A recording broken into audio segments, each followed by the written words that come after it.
Hello everyone, this is 8-Bit Flashback, and Sega is finally getting some love with a console called the Mega SG, which is an FPGA-based console that's worthy of the Sega legacy.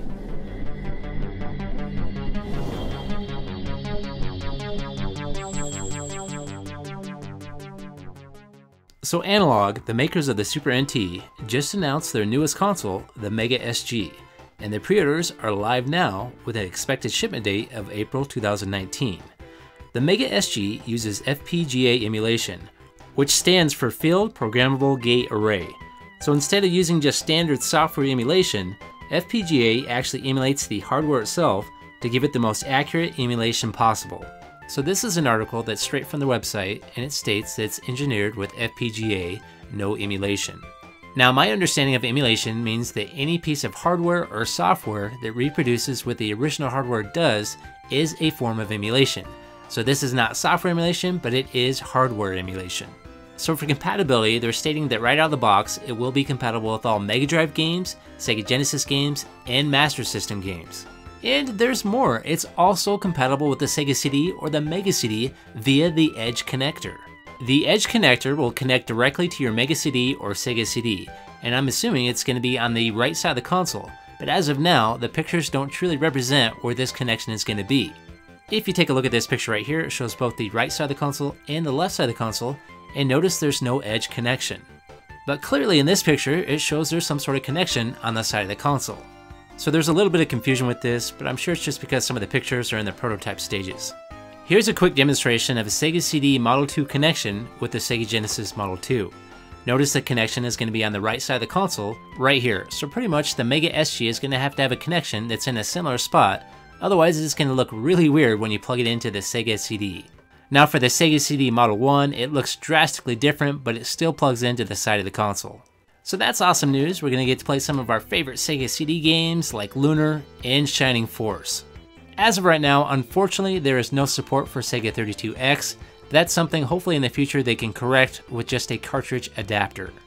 And speaking of cartridge adapters, sometime in 2019 they will be releasing cartridge adapters for the Mark III, the Game Gear, the Sega MyCard, the SG-1000, and the SC-3000. So that's going to add a huge game library to the Mega SG. And a lot of people out there may be wondering about the sound quality because the Sega Genesis was known for great sound with that Yamaha sound chip. Their answer is the Mega SG is going to output some of the best sound quality that's available, and it's going to be like hearing Sega for the first time. For a controller, they've teamed up with 8BitDo to give you a wireless controller with a lag-free experience. And instead of using a Bluetooth connection, this will be using wireless 2.4G with a receiver. So I've been talking about a lot of the pros of this new console, but let's talk about some of the cons. There is no controller included.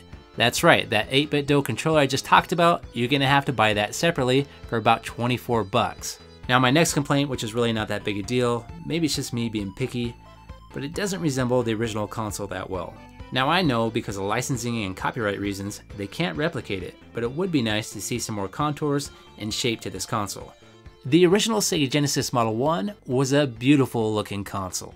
There have been some other manufacturers out there that have been licensed by Sega, mainly AT Games, and they got the looks of the Sega Genesis right, but they didn't get the quality and the emulation down at all.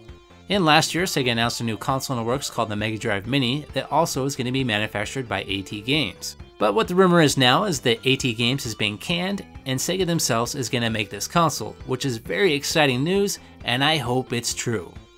And right now, currently, to get the most realistic looking mini Sega Genesis that's out there available, you have to build it yourself using a Sega Genesis USB hub. My next issue is that this is kind of expensive. It's going to cost me $211 to get this shipped to my door. The base price is $189, and that doesn't even include a controller, but it does include a USB cable and a USB power supply and a Master System cartridge adapter. I really do think at that price we should have a controller that is included. What it really comes down to is if FPGA emulation is really worth it compared to just software emulation. The Nintendo and Super Nintendo Classic Editions are both software emulation consoles, and most people are very happy with the emulation results on these consoles. And both of these consoles have controllers plus built-in games, and you could buy both of these and that would still cost less than what the Mega SG costs.